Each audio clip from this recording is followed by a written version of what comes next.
Alors dans cette vidéo, je vais vous expliquer comment copier des informations d'un calque sur un autre calque.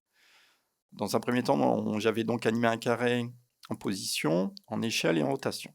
Bien sûr, toutes ces informations sont stockées sur des images clés, sur lesquelles j'avais donc appliqué, pour donner un peu de rythme, un lissage de vitesse. Alors, lorsque vous souhaitez déjà modifier les valeurs d'une image clé, il suffit de positionner votre tête de lecture dessus et donc d'agir sur les valeurs situées ici. Donc, je peux très bien, ici par exemple, taper une valeur, mettre 1500, tout simplement, voilà, et automatiquement, la valeur est changée donc, sur l'image clé qui apparaît donc cette fois-ci sélectionnée. Vous n'êtes pas obligé donc de sélectionner des images clés pour les modifier. C'est simplement au niveau de la tête de lecture que ça se passe. Donc imaginons que je viens ici prendre mon carré ici, donc c'était le solide que j'avais créé dans la vidéo précédente, je le glisse ici. Donc ce solide, bien sûr, se met au centre de l'écran. Alors il y a différentes méthodes pour glisser des éléments. Vous pouvez soit les mettre directement dans cette vue-là, mais attention, ils ne se centrent pas obligatoirement. Donc, vous pouvez toujours par la suite utiliser la petite palette ici sur la droite pour aligner vos éléments, donc par exemple verticalement et horizontalement. Des méthodes plus simples qui vous évitent justement de manipuler cette fonction alignée. Vous pouvez donc soit glisser directement votre élément, comme ici c'était un solide, dans ma composition, il se centre automatiquement, ou vous pouvez même le glisser directement ici là-haut, vous voyez, dans la composition, et il se met automatiquement au bon endroit, c'est comme si je l'avais glissé dans cette partie-là. À partir de là, je vais pouvoir donc copier des informations. Si par exemple, ici, je prends les informations de position. Alors, si vous souhaitez les sélectionner, vous avez donc la possibilité de soit faire une sorte de lasso, vous voyez, pour sélectionner vos images. Vous pouvez toujours aussi les sélectionner une par une en appuyant sur majuscule pour en sélectionner plusieurs. Ou vous pouvez aussi cliquer directement sur la propriété, dans mon exemple position, pour automatiquement sélectionner ces valeurs. Donc là, si je fais un CTRL-C ou un commande-C sur Mac, je peux donc aller copier mes valeurs de position sur mon calque numéro 1 qui est ici. Je vais simplement ouvrir ici ces propriétés, vous voyez ce qui se passe. Alors, le copier-coller se fait toujours par rapport à la position de la tête de lecture. Vous voyez, si je fais ça, la position vient de se coller à la première seconde et non à 0.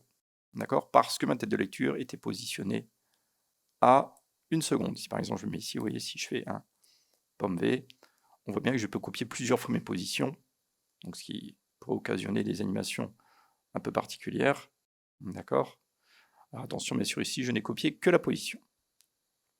Donc pour l'instant, je vais désactiver mon chronomètre pour effacer toutes les images clés situées sur ce paramètre. Je me replace au début, et là, vous voyez, je vais donc pouvoir, ici, prendre ces images-là, faire un CTRL-C ou commande-C, et un CTRL-V. Voilà, donc j'ai copié toutes les valeurs que j'avais ici, directement sur ce carré-là. Alors ça peut être très pratique si c'est des images différentes, ou par exemple des vidéos différentes aussi. Maintenant, je souhaiterais donc placer ce carré au-dessus de l'autre, tout en gardant bien sûr toutes les animations que j'ai créées en position, en rotation, ici, pardon, et en échelle. Alors, si je fais comme ça tout simplement, si je prends le carré, vous voyez, je le déplace, mon animation est déréglée. Je ne veux pas la modifier justement, je veux simplement monter l'animation, voilà, donc mon carré avec son animation, sans modifier l'animation. Donc pour ce faire, je peux donc simplement sélectionner le paramètre position, vous voyez ici, ça c'est très spécifique justement pour la position, et je peux donc ici déplacer.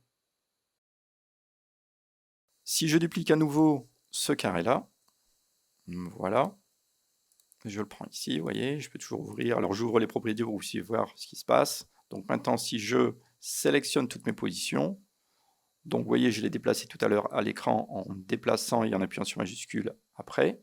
Il y a un phénomène de magnétisme qui se crée.